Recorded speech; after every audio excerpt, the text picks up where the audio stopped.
Hi అండి, welcome to మేఘ్నా creations. ఈరోజు night డిన్నర్లోకి మాట చపాతీ బంగాళదుంప కూర వండుతున్నాను. జీవితాంతం ఏదో ఒక ఫుడ్డే సెలెక్ట్ చేసుకోవాలి అంటే మీలో ఎంతమంది ఏం సెలెక్ట్ చేసుకుంటారో నాకు ఒకసారి కామెంట్ చేయండి. మా ఆయన సెలెక్ట్ చేసుకునే దాంట్లో మాత్రం ఫస్ట్ చపాతీయే ఉంటుంది. అతనికి ఎంత ఇష్టమో రోజు చేసి పెట్టినా కూడా చపాతీయే తింటారు. అది ఎందుకో మరి నాకు అర్థం కాదు. ఫస్ట్ నుంచి అతనికి అదే ఇష్టం. కూర మాత్రం ఏదైనా పర్వాలేదు, పప్పు, చికెను, బంగాళదుంప కూర ఏది పెట్టినా పర్వాలేదు, చపాతీ మాత్రం ఉండాలి. కొత్తలో చపాతీ చేయడం నాకు చాలా కష్టంగా అనిపించేది, రాదు కదా అప్పుడు. ఇప్పుడు రాను రాను అలవాటు అయిపోయింది బాగానే. ఈ మధ్య నేను కూడా నైట్ చపాతీయే తింటున్నాను కాబట్టి నా కోసమైనా చేసుకుంటున్నాను ఖచ్చితంగా.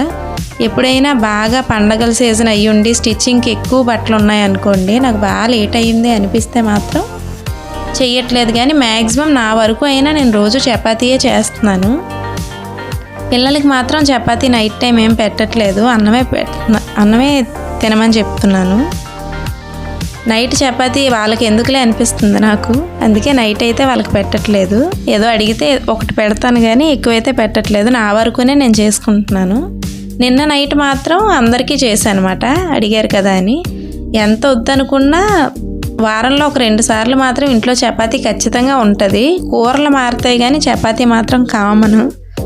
ఆ చపాతీలు అంటే ఎందుకు అతనికి అంత ఇష్టమో నాకు తెలీదు. కాకపోతే కొంచెం పని ఎక్కువ ఉంటుంది కదా అనిపిస్తుంది. పిండి ముందే కలిపి పెట్టుకుంటే తర్వాత పర్వాలేదు. చెప్పాను కదా, స్టిచ్చింగ్ పని ఎక్కువ ఉందంటే మాత్రం చపాతీ చేసేటప్పుడు ఇంకా లేట్ అయిపోతుంది అనిపించి మ్యాక్సిమం చేయను. కానీ తొందరగా పని అయిపోయిందంటే పర్వాలేదు. ఒక్కొక్క రోజు అసలు ఏ ముహూర్తాన్ని పని మొదలు పెడతామో కానీ ఎంత అనుకున్నా అసలు ఆ పనే కాదు, ఎందుకో అర్థం కాదు. ఒక్కొక్కసారి చాలా తొందరగానే పని అయిపోతుంది. ఒక్కో రోజు అసలు మనం ఎంత తొందరగా స్టార్ట్ చేసినా అసలు పని అవ్వదు.